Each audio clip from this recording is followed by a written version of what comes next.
All right, today we have with us Simon Cespedes, a former um, collegiate rugby player, a Division II rugby player from the Colorado Mesa University, who also just graduated with his bachelor's in fitness and health promotion. He's beginning his new journey as a young and aspiring performance coach in the Grand Valley, who brings a passion for improvement, an athlete-first mindset, and a coaching style built on authenticity to help young athletes reach their full potential.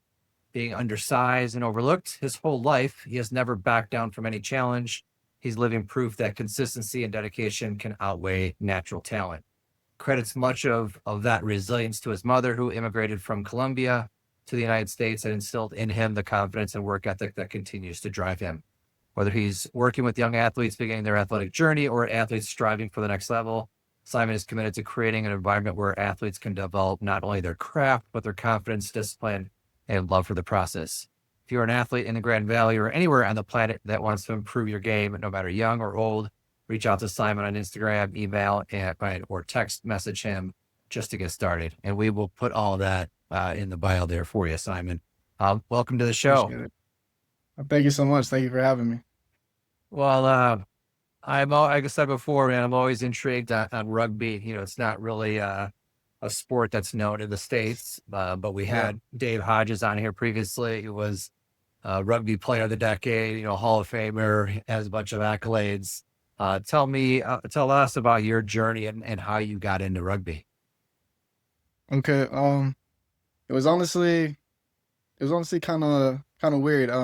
I started playing rugby in eighth grade, and it was after I started playing football. So I actually started playing football in eighth grade as well, organized football. And some of my buddies who were on the team, they told me to come out. Some of the coaches were their dads, and they also told me to come out. So that was my first year ever playing, and it was a great time. I fell in love with it.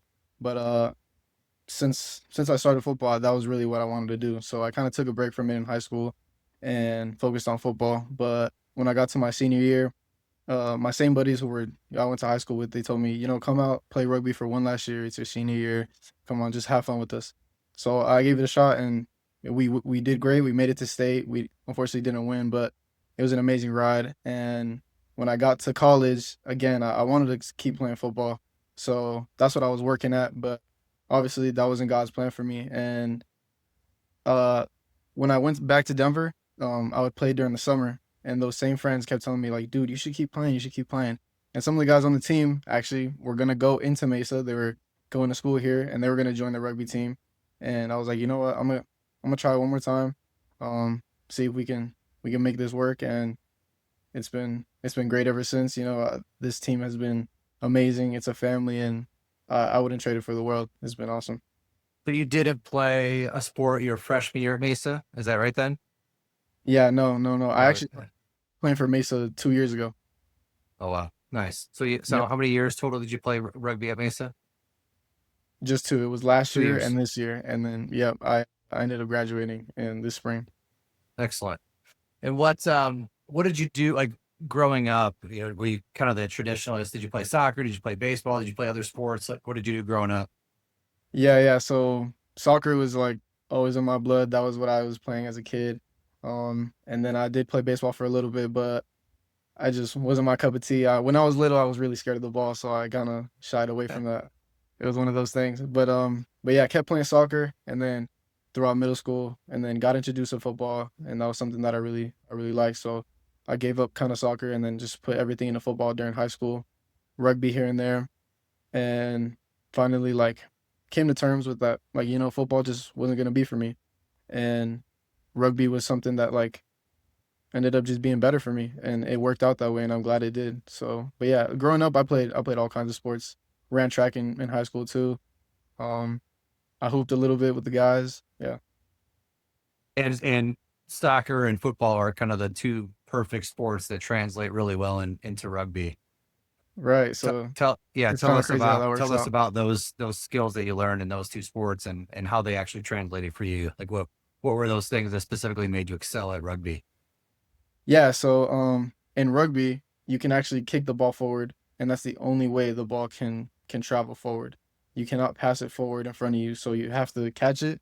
It has to release from your hands, and you can kick it on the ground. You can either chip it over somebody, or you can squib kick it, is what we call it, or a grubber, and that's just when it rolls past somebody, and it'll take you have to be really skillful at it. It's kind of weird. It'll take a specific bounce up, and while you're running, nobody can touch you. Catch it, take it to the crib, and it's kind of right there. Like there's that separation where you catch the pass, like a receiver. Look at your opponent in front of you. There's that football part, and then that soccer part. You got to be nice on your feet. You got to have a good touch, whether you want to chip it over the defense or sweep it on the ground. You can also kick it cross pitch to your opposite winger. That's usually like another exciting part of rugby where you can get that long pass and move the ball forward in a really fast instant. So those two come into play, and I feel like whenever there's a ball on the ground, my soccer instincts just kind of take over, and I always try to like do something with it, make a nice little play. So it's really nice to just have that comfortability on the pitch, whether it's with my feet or with my hands too. Position did you play in rugby? I played winger, and you could call that like your receiver, your running back. They're out on the outside, the last guy. And I also played scrum half, so nine, and he's the one who's always like when the tackle is made, he's always passing the ball out, kind of like a point guard or something like that. Right. So you're more of a speed position, is that right? Yeah, for sure, for sure. The Dave was telling me about that in the last podcast we did, on rugby of you really, there's a lot of different size differences of rugby Oh yeah. players and strength and speed and obviously in those jumping ability and things like that. So hmm um how big are you?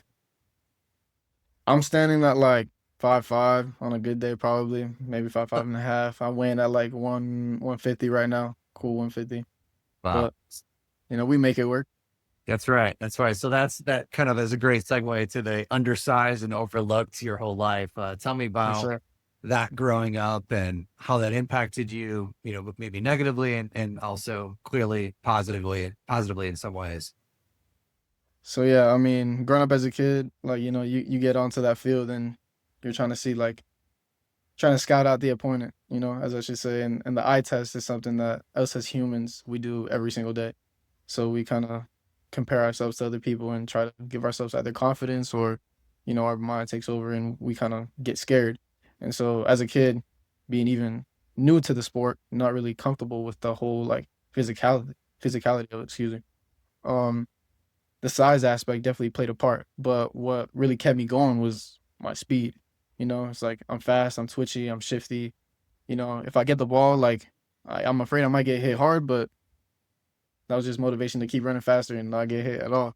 So you can't get hurt if nobody can touch you. So that's where my mindset was at with that. But then also I did have that like chip on my shoulder that I didn't want to be, a liability on defense or somebody that they couldn't trust with the ball on offense. So uh, when I was little, I liked to play defense. I was playing corner, and even then, truly undersized corner, you got to be extra physical. You got to be sound with your technique. You got to be patient. All these things. So I think working at it really, really helped kind of harden me and have that confidence and belief in myself that what, like I can hang with these guys no matter how big they are or whatever. Like I can take a hit, stand right back up, and keep going. Like there's nothing different between me and those guys. It's just they're bigger and that's it. But we put on pants one leg at a time. So there ain't nothing to it. Yep. Know your strengths, right? Know the body you live in, hmm know your weaknesses and your opponent has all of those same things. So learning how to Yep. counter those things. That's great. Um, Going back to your bio too, tell me about the role that your mom or and dad, maybe both, played in your life. Yeah. So my mom has been my rock. Really, it's been me and her and my two little sisters for like all my life. My dad did come with us from Colombia, but my parents split up when I was around like 10 or 12. So it's just been her, and then my stepdad came in the picture as well. But really, it's been her. I'm the oldest out of three, so I have two little sisters, and I had to take care of them when things got hard, but that was only added to the man I am today, and especially my mom, as an encouragement and somebody who never gave up, always kept fighting, and to see that from a mother, having a struggle at times, like that just really fueled the fire in me to do good, to strive for greatness, and seeing that, being her my example that never gave up, it was easy for me, kind of to look to her and just have all the energy and the motivation to go out and try and succeed. age did she immigrate to the United States? She was, I think, around my age, actually. I think she was like 23. So I Do you couldn't ever, imagine. I was just going to ask you, like, do you ever think about that of like being a 23-year-old living in a different country and just, up in roots and going somewhere else? No, no, not at all. Because I mean, she was 20 when she had me, and that was like 20 or 3 years ago. If I had a kid, I don't know. I Yeah. don't think I would have done it the way she did it. Like, I don't think I would have succeeded. But Did, man, did she talk about what was her motivation in leaving and coming here? most definitely, I ask her a lot because unfortunately we haven't been able to go back to Colombia. So I ask her about it a lot, and it always comes down to the opportunities and the better future that me and my sisters could have had here, and that we were fortunate enough to have here. Um, Colombia's a beautiful place. Don't get me wrong; it's amazing. I love the people, and we're friendly and all these things. But there's like anywhere in the world, there's danger, and like the situation that she grew up in wasn't the best. So you can see how naturally she wanted to go out and look for a better opportunity for her kids. So that's really where it stemmed from. And that takes a lot of courage to leave your family and go to a completely different part of the world. And have you lived and were you born and raised, or not born, but raised in Colorado? No, so I was born in Colombia and then we moved to Miami when I was about 3 years old. From Miami, we stayed there for a good amount of time. Both of my little sisters were born there. I want to say around 10 years, 10 or 9 years. I was like 12, and then going into my seventh grade, we moved to Colorado that summer, going into seventh grade. And since then, I've been in Colorado ever since. So I've been in Miami and Colorado for like about half of my life, both of them. Now, are you so you not graduated from Mesa, um, degree in fitness and health promotion. So what is it specifically that you are, looking to do with your career now or are Right. doing? So right, right. So right now, I'm extremely blessed to have an internship with a friend of mine, one of the first people I met here at Mesa. Um, he has his own company, being a personal trainer out here in the Grand Valley, and so I get to shadow him and help him out with his clients and be there behind the scenes while he's coaching them up. And that's what I want to do. I want to follow kind of that same role. That was the goal I had once I got to college, was to, if I couldn't be an athlete, I want to be someone who can help them and still be around sports, because I just love the lessons, the life lessons that are just so unique to them. Something about being at a workout and you're just kind of on your hands and knees, like breathing, trying to get through it, and you have that mental talk with yourself, like I can do it, like I can do these hard things, and then also to be that coach to mentor kids when they're having trouble with getting a max or something like that, just like helping them out. So I wanted to kind of almost give back to the community in that sense too, and just pass down the knowledge that I was able to have, and credit that to my coaches that helped me get along here in the way. Where do you plan on staying out in Grand Junction area, or do you plan on moving, or are you just kind of open to wherever it takes you? um Let me be honest. I'm at this point. I'm just kind of open to it right now. I think the opportunities that are in front of me here in the Grand Valley are, I can't ignore those, and I feel like I should take them for squeeze every last bit of opportunity I have out of those. So I think for the foreseeable future, I'll be out here. But to in my heart, my goal is to go back to Miami and open up my own facility and give back to that community. Got it. Going back to the other side of the country. Yeah, you, yeah. you you miss that warm weather? A little bit. I'm not gonna lie to you. I mean, it gets hot out here in the Grand Valley. Don't get me wrong, but there's just something about the beach that I just can't shake. I understand that. I miss the water myself. But yeah, I'm down here uh, in Erie, Colorado area, and it's Okay, yeah, been it's been 101 degrees 2 days in a row. So it's definitely been hot. I don't think people realize that about Colorado sometimes. yeah, Well, let's get a deep question here before we have to take a break. for You're sure. young, but you're kind of looking at your future, and so much ahead of you. But to taking a kind of step back, hopefully this is 70 years from now. What do you want people to say about you at your memorial service? Like, what do you really want to leave as a legacy to the world? Wow. Okay. First I and do. foremost, I hope that that was a good one. I'm not gonna lie, but first and foremost, I really want to say that I hope they said that I was a good person above all, that I had a big heart, and that I was trustworthy. Um, hopefully they say only good things. They say that that yeah, that I always left a positive impact wherever I went, for sure. I think that that would be something that if I was up in heaven, I could look down on and have a smile on my face and know that all the people there, um, I left a positive impact on their life and that they felt loved in each moment. So how do you think that you will do that? Like, how are you going to accomplish that? What are you going to do in your day-to-day life to make sure that you stay grounded in that theme? First and foremost, I could do that with my faith. I mean, my faith is huge with me. Like, I pray every day and I try to live my life the way, God intended it to be. And being in my Bible, reading the scripture, it's the manual to life. It's the blueprint. And just doing everything that you meet or everything that you do with love, have good intentions at your heart, forgive people, give them grace, forgive yourself as well. Something that I got to work on day to day because, we can't forgive others if you can't forgive the person in the mirror. So being honest, being on time, being consistent, being authentic to yourself, all these little things, to build up to the person that, you want to be. You plan on having a family when you get older? Most definitely. Yeah. If I'm lucky enough, for sure. Yeah. And so reflecting on your career and then kind of looking ahead, at your kids, what would you do with them that, maybe you didn't have a chance to do growing up? Let's see. I need to think about that one because honestly, my mom did a great job. There wasn't much that we got said no to. But I think for them, I would just try and be present as much as I can. I don't want them to really have a memory where they had to spend a lot of time without dad or without mom. Um, I try to listen as best as I can. Not really kind of just react to what they say because most of the time we forget what it was like to be a kid and we forget that they see things through a different perspective.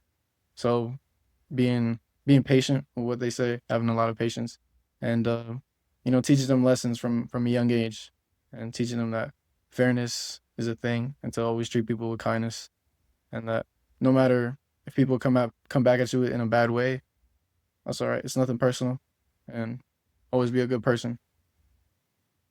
In regards to sports, what would you hope that they got into, or what would you want them to start doing in terms of playing sports and being involved in sports? Like, what would you be your approach with that? I'd want to introduce them to all of them or whichever ones that they kind of gravitate to.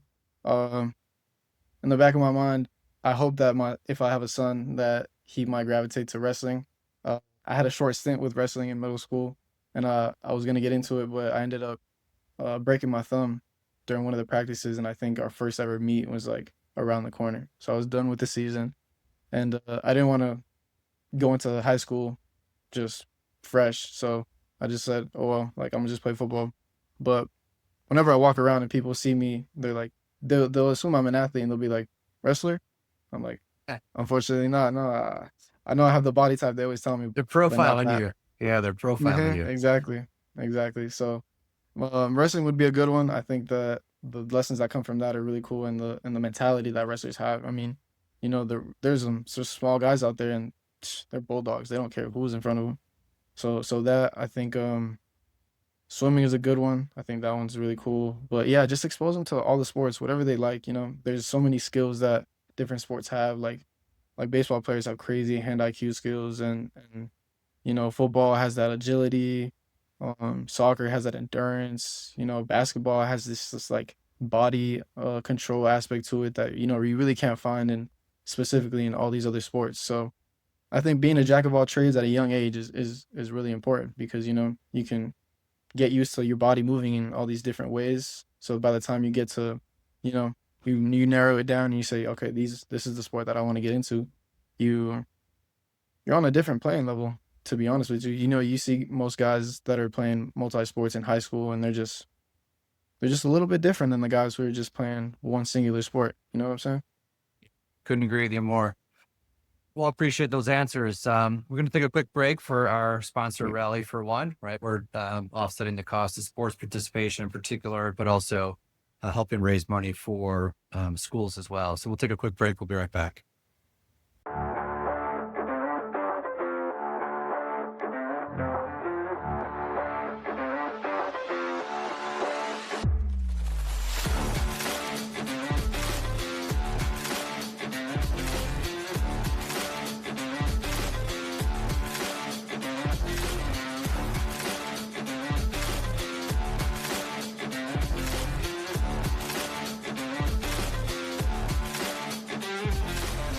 All right, Simon, welcome back. Appreciate that word from our sponsor. Let's jump right back in.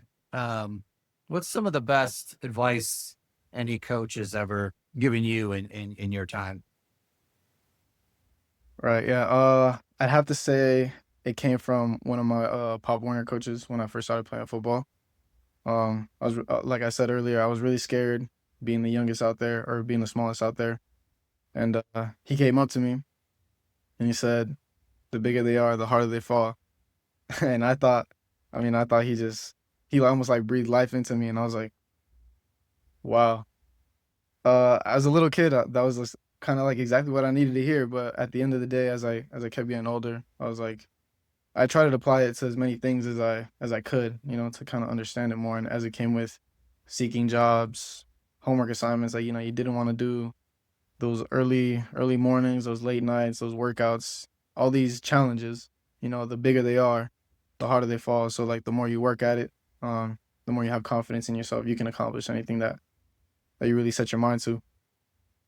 From a business standpoint, now that you're working every day, like what what sort of lessons did you learn in your sport that you're applying to maybe it's your work ethic or that resilience or patience? Like what are you applying into the business world that you learned as an athlete? Definitely the consistency. Like you have to be consistent, whether when you're growing a business, whether it be online or door to door sales, whatever it is. Consistency is the key. You can't get um can't rest on your laurels. You can't have like a be on your downtime. You can't get off your feet for a little bit. Can't take a break because the progress is gonna it's not gonna show. And there's people out there every day doing it. So if you're not doing it, somebody else is. So you got to stay consistent. I think having good relationships. I think in sports, being a team player, that plays to business as well because everybody wants to succeed. So you got to be able to work with others, have these talks, be like a people person, be a good teammate. When you have a business partner, it can't just be one sided all the time. You got to play to your strengths as well, know your weaknesses, and be be comfortable and be honest that yeah, maybe this guy is better at doing this than I am. So I can't be prideful and let him take the reins because at the end of the day, what we both want to succeed. So we got to work together and shake hands and make things happen. Yeah, you've learned both your inter and intra personal skills, which applies to the business world, along with everything else that you mentioned. That's For sure. awesome. Well, I got a two-part question for you. And so the Okay. first one, hopefully as a player growing up, even to your most recent, and then now as a coach or, as someone that's working in the fitness world. So what's some of the coolest, most memorable experiences you've had in both facets of, the player and now as the leader? Yep. So as a player, it was um it was the development of like seeing the game, and what I mean by that is like the game speed in my head. Like seeing it over the years, I was able to kind of remember. Like today, I was out on on the pitch throwing the ball around with the guys, and it just felt so much more natural. Like I was seeing things kind of before they happened. You gotta have this comfortability with the ball in your hands. You could do these crazy things with it. And thinking back to like the first time I ever felt a rugby ball in my hands, it felt so weird. Like I didn't know how to throw it. Everybody has a crazy pass, and so just the development from that, the comfortability that grew, I think just the consistency spoke to that. There's always just playing and growing more comfortable in that game. I was able to just process the game a lot more when I took a break and I came back and I played my last year. at Mesa. It was kind of, there were some growing pains, you know, there was some misplays here and there that just, it came with chemistry on the field. And now this past year I was able to look back and, you know, there was a play that we made at Nationals where, you know, I'm not even looking and I know my guy is to my left. He got the rock. He's booking it downfield and he doesn't even know where I'm at, but he knows. He didn't even look. Threw it, no look pass. I caught it, you know, shook two other guys, scored. And I kept watching that play and watching that play and I was like, man, little Simon he'd be amazed by that, by how far we came. And that's a credit to coaching and just, you know, understanding the game more, like knowing where your guys are going to be, having that chemistry and be able to play fast. Because when you play fast, you know, there's nothing that could beat that. So now to the other part of that question, I actually have a client who I'm currently training. His name is Lou. He's a 70-year-old and he's a sprinter. Wow. So this is to be one of my first ever clients, you know, this is a unique situation, unique experience for sure. So just the other day, I was working with him and we're working on our starts and I saw him get a couple reps out and he was just having trouble, you know, like extending his hips out of the start and really getting them in front of him so he could really get out and project and have some power in those steps. So I gave him a little cue and I brought over like a PVC pipe that one of my coaches, it was like an exercise that he used and we put it over on our shoulders because when we use our arms, it kind of lets us have bad posture and be in a bad position because we feel so balanced. So to able to put your hips out and extend those without your arms, you know, you kind of have to do that so you don't fall on your face. And so we ran it a couple times and man, he came out one time and it was night and day. And I think I screamed out and I was like, yeah, Lou, like that was awesome. And I was just so happy and ecstatic for him. And he came back like kind of shaking his head and laughing like, yo, I felt that too. Like I felt way faster. And that was just an amazing experience to be, you know, a young coach and having kind of like that aha moment that like, oh man, like I helped him do that. You know what I'm saying? Like it was Yeah. really cool to see. I have so many questions. Like how, or why does a 70-year-old get into like sprinting? Like, how did this come Right. about? I mean, Lou was always, he said he was a track guy in middle school and high school and he ran track, but he was never like serious about it. And then it was actually not until like a couple years ago, I want to say maybe 10, that he ran a race and he did pretty good. So then he just kept going. He was always running. And then just this couple months ago, he uh he was at an event in Tulsa and he qualified for the Senior Olympic Nationals. And then he wanted to go into the Huntsman Games, which are another like I think track and field event. And he was driving in Grand Junction, didn't even know about the gym. He walked in and talked to one of the employees and said, "Hey, what do you guys do? Like, I want to train here." And so they brought that to my attention as a potential first client, and I was thrilled, you know. So to be able to work with him and see that, I mean, it's remarkable. I pick his brain as much as I can to be like, "Yo, how are you moving like this? How do you even like the man?" You could see we were doing, I think, lap pull downs last week, and I'm just seeing his biceps, his back is shredded. I'm like, Lou, Yeah. what's your game, bro? Like, you got that secret stuff or something? Like, and he Yeah. obviously accredits it to a great diet. I mean, he was vegan for a long time, or he was vegetarian for a long time. Just recently turned vegan, and you know, just eating healthy and staying active. It doesn't have to be anything crazy, but he says he at least walks 45 minutes every single day, does stretching in the morning and at night. Like, it's not crazy stuff, but it It's really helps. consistency though, again, like what you're talking about before. And yeah, Exactly. you took my question before I even could ask it of like, I bet you're just pulling information from him and the amount of wisdom this guy has is probably amazing. So, For sure. you know, that's a special first client, but it's probably a client that you're going to remember the rest of your life, not only because he's your first, but because you're probably never going to have a 7-year-old again that you might work with. That's, that's as gifted as he is. That is Oh, for super sure. cool. Super cool. Um, what's, if you're going to be able to be in these situations now where you're talking to other parents, that you probably be working with more 7-year-olds than 70-year-olds, but when Right. you start working with younger kids and the dialogue happens more with the parents than with the kids. What advice are you going to give them in terms of how they could better guide their son or daughter through the sporting arena that we're in today? Yeah, I think the that world has changed drastically. I mean, seeing how serious some kids take their sports, and especially their parents sometimes too, cheering on the sidelines. They're their biggest fans, but sometimes they get carried away, and that's just how we are as humans. But I think the conversation that I would have with them is really just have that patience, um, and patience with their kid, and hear them out and understand that they're doing this to have fun. Like, this isn't their job yet, and we don't want to make it seem like it's their job yet, because that takes the fun out of it. And then they don't see it as, I get to go play the sport I love and hang with my friends and have a good time. They see it as, oh, I have training today again. I have to be better today. I have to have a good practice. I need better times. I need to get this weight up. Right. And that's a lot of pressure on a young kid, on a young mind who is just trying to figure out life. So I think being patient and having those open ears, having an honest conversation, and just keeping an eye on them, making sure their kid is having fun, and not being too hard on them, not having too much pressure, not putting their own expectations on them, or if they were past athletes, trying to vicariously live through their kids. Those are slippery slopes and tough conversations to have, but just meeting everything with open arms and patience really really works. Yeah, absolutely. We see that a lot.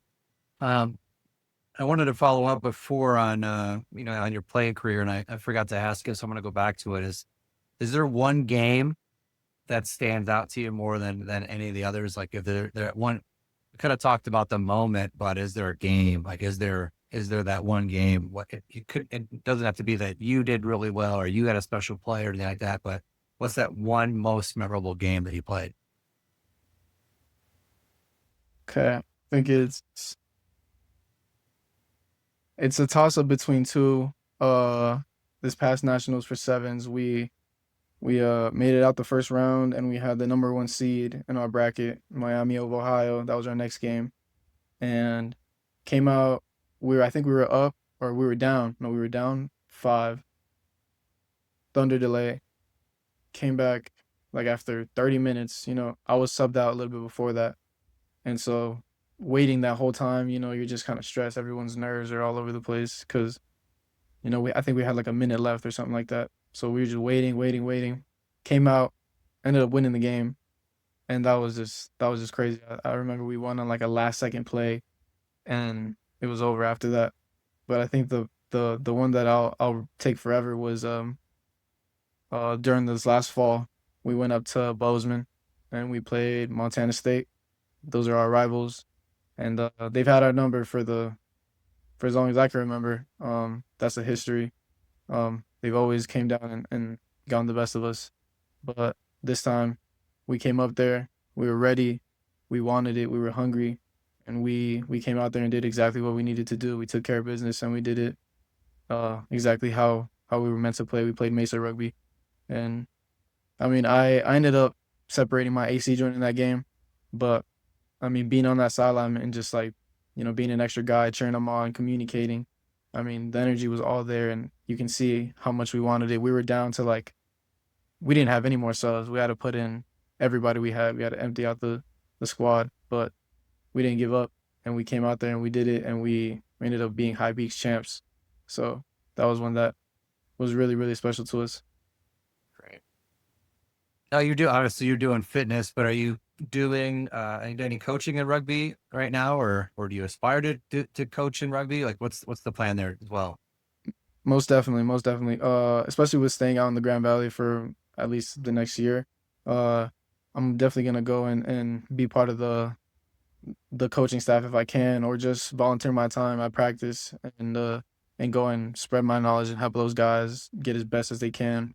I was also in the works at the gym that I internship. It's called YAP Training here in Grand Junction, and I brought this idea that if we could have the rugby team come in and use it as a facility, and I could train them, and have that Right. partnership, because us as a team, we're only a club sport here at Colorado Mesa. So, we don't have as many luxuries as we would want.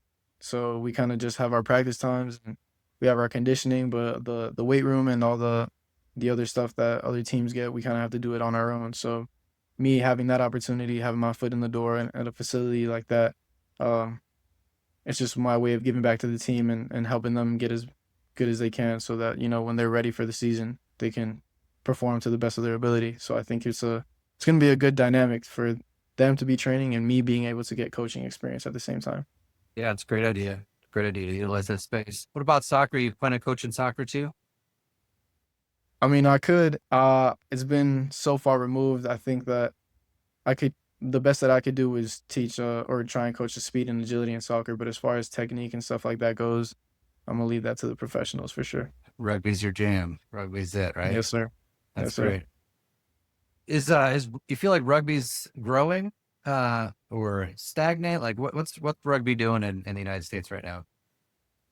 I think it's going like this. I think it's growing. I mean, I see it more and more. I'm around it more and more. There's more tournaments that I hear about, and yeah, I think it is growing. The popularity is there. I think these past couple 5 years, there's been way more tournaments here in the United States. The All Blacks, and they played Ireland, I think, in Chicago.